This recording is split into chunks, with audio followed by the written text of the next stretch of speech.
Should you go with a new mid-range device, or should you go with an older flagship device? Well, in this video, we're going to find out as I compare the Samsung Galaxy A71 to the Samsung Galaxy S9.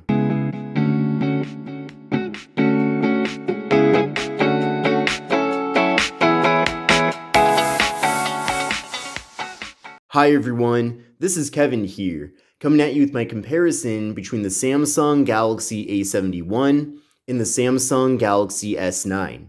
So many people have requested this video, and for a good reason. The Galaxy A71 has been a very popular mid-range phone that's been out by Samsung for several months now. And of course, the Samsung Galaxy S9 is a very legendary flagship device that was launched in early 2018. Now, you can currently get the Galaxy A71 for a little bit under $400, whereas you can get the Galaxy S9 for a little bit under $300. So essentially, by going with the S9 over the A71, you can save roughly $100. So is it worth the trade-off? And what are the benefits with going with the A71 compared to the S9? I'm going to be addressing all of that in this video. Now, first thing I want to mention is that both of these devices are GSM unlocked. So if you use a GSM carrier like AT&T or T-Mobile, or maybe you live outside of the US, well, whatever carrier you use, as long as it's a GSM carrier, it will work with either of these two phones. This is the international variant of the A71, and this is the GSM unlocked variant of the S9.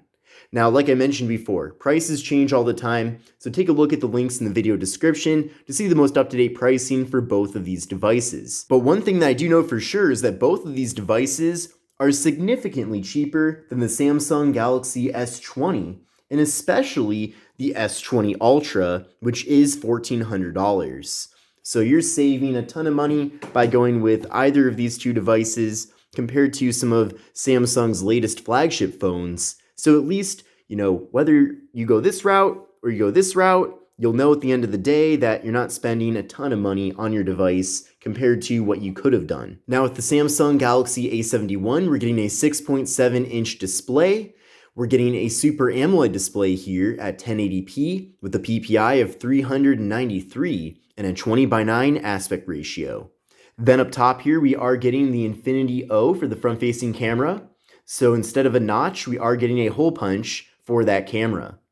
And with the Samsung Galaxy S9, we're getting a 5.8-inch display.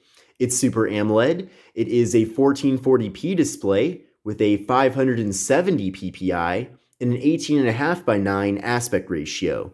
So you are getting a taller and more narrow form factor with the A71, but of course the display itself is significantly larger. So you can see side by side here, there's no doubt that the A71 is the bigger phone of the two.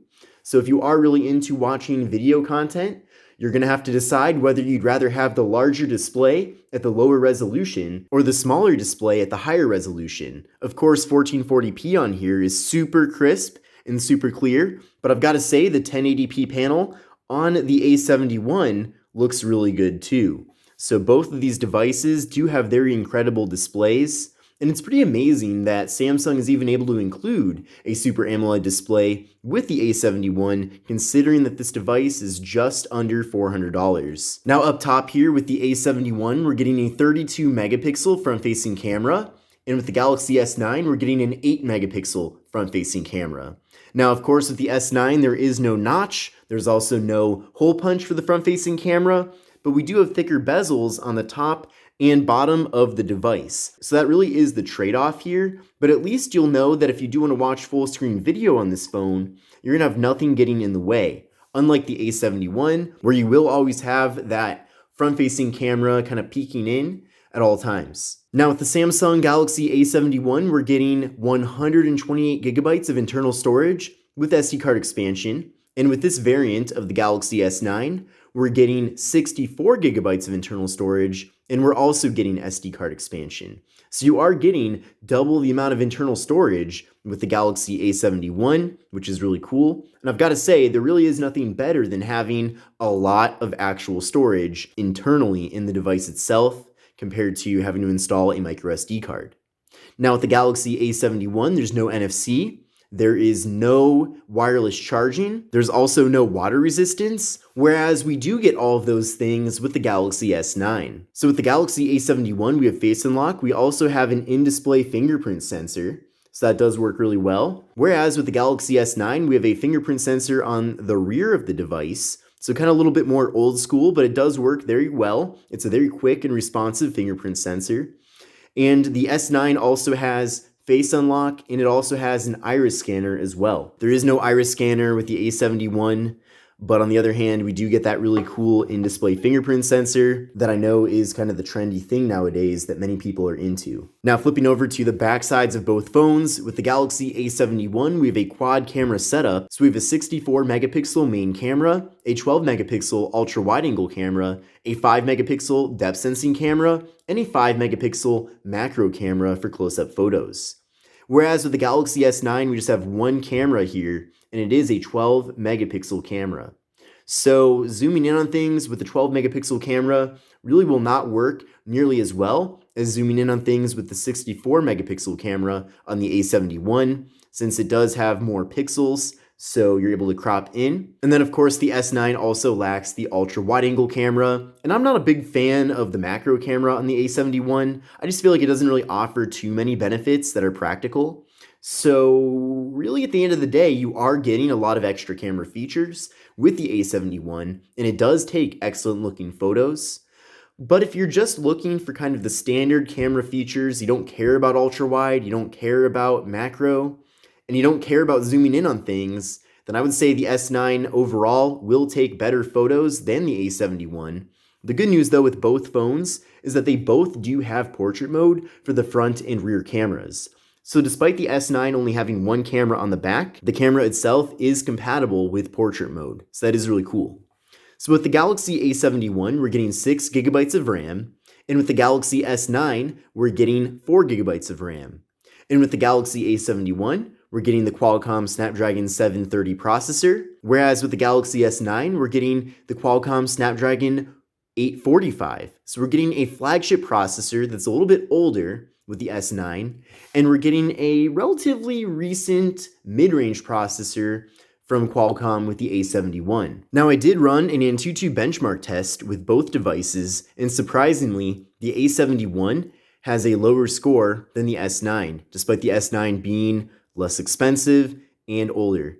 So with the Samsung Galaxy A71, I got an overall score of 264,741, and I got quite a bit higher of a score with the Galaxy S9 at 340,960.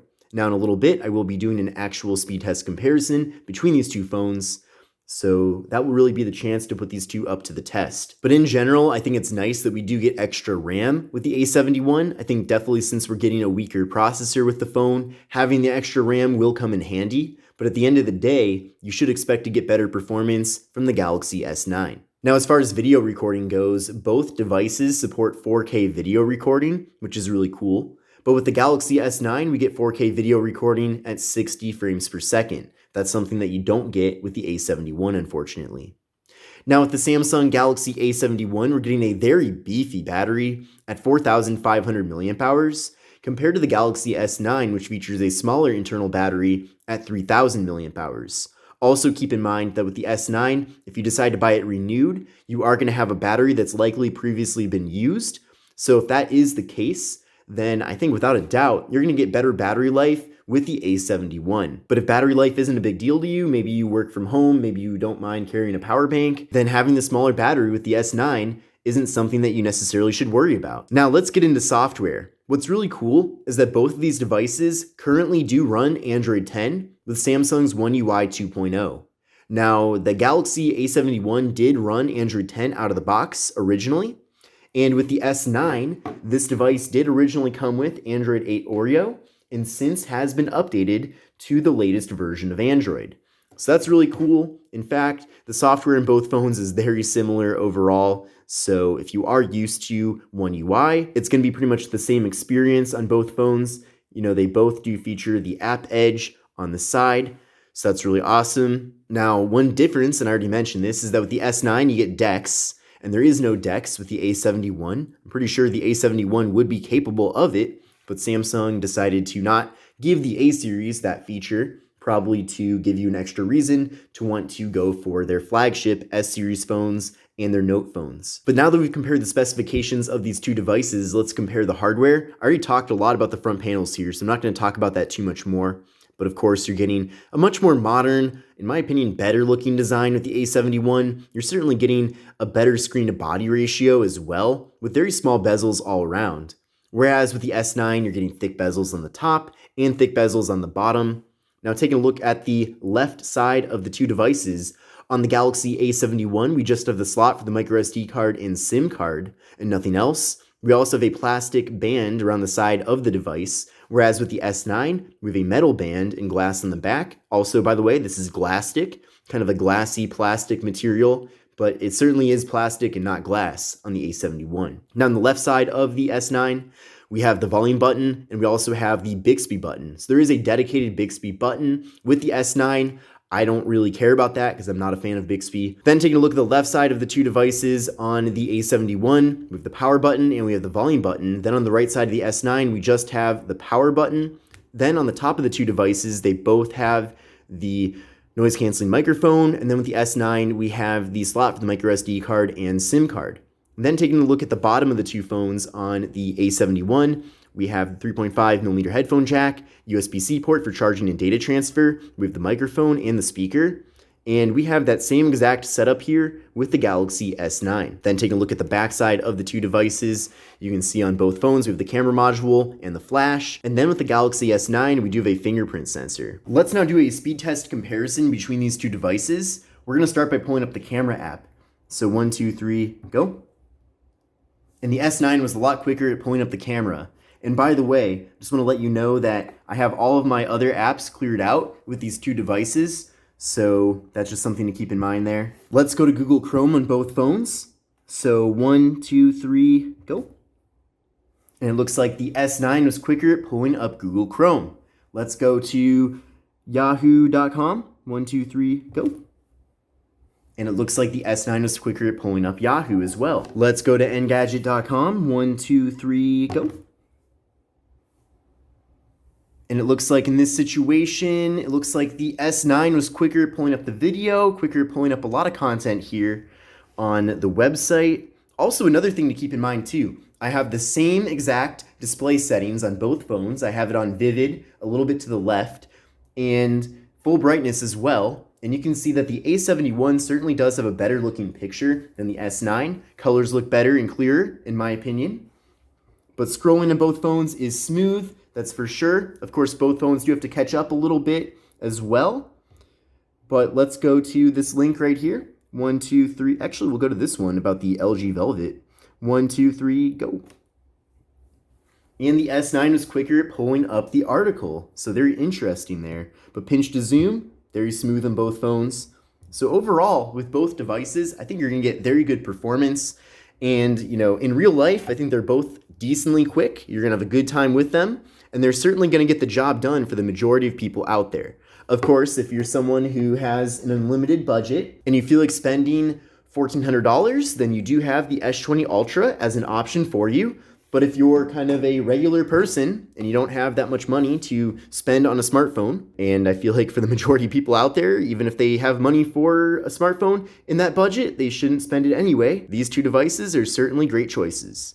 So in my opinion, I think if you're looking for extra camera features, especially an ultra wide angle camera, which I know is important to many people now in 2020, then the A71 is the better option for you. Also, you're getting extra storage, you're getting potentially even more software updates in the future, you're getting a bigger display with the phone too, which is helpful in many situations, such as watching videos.